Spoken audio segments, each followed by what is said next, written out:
बिस्मिल्लाहिर्रहमानिर्रहीम। मेरे नाज़रीन, मेरे मुसलमान भाइयों, एक बड़ा प्यारा वाक़या है कि अल्लाह की रजा और उसकी मर्जी क्या होती है। तो उस पर हमारे वालिद साहब जो थे ना, बताते थे कि उनकी मर्जी पे कभी एतराज़ मत करना। मेरे नाज़रीन मुसलमान भाइयों, अल्लाह ताला की रजा पर राजी रहना। जो कुछ हो रहा है अल्लाह की मर्जी से हो रहा है। पूरी कायनात में जो कुछ भी हो रहा है वो सिर्फ अल्लाह की मर्जी से हो रहा है।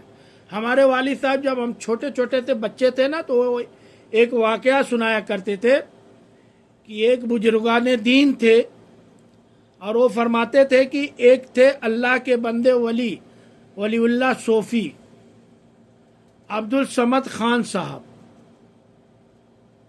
साहब जिनको हुजूर जी कहा जाता था।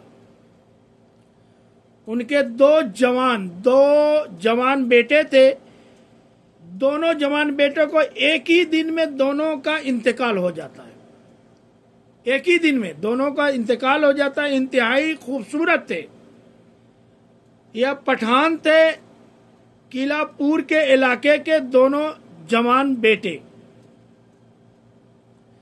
दो जवान बेटे, निहायत खूबसूरत बेटे। एक ही दिन में दोनों बच्चों का इंतकाल हो जाता है।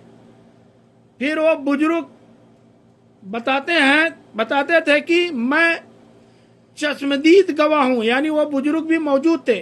वो चश्मदीद गवाह हूँ कि जब लोग गए मैं भी गया, यानी वो बुजुर्ग भी गए थे।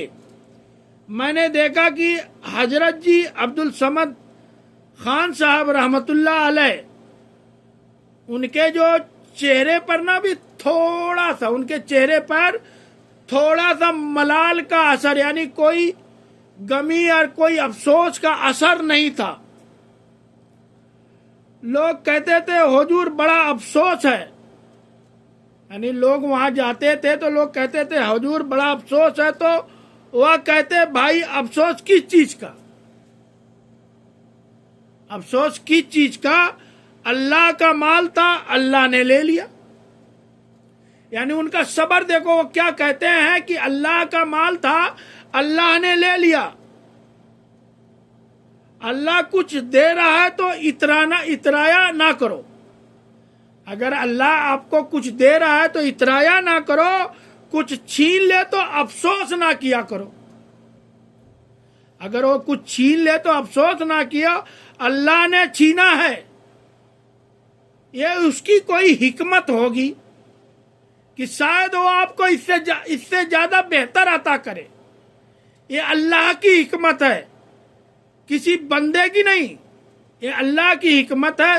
शायद है कि वो आपको इससे बेहतर देना चाहता हो या इससे बेहतर आपके लिए बना के रखा हो।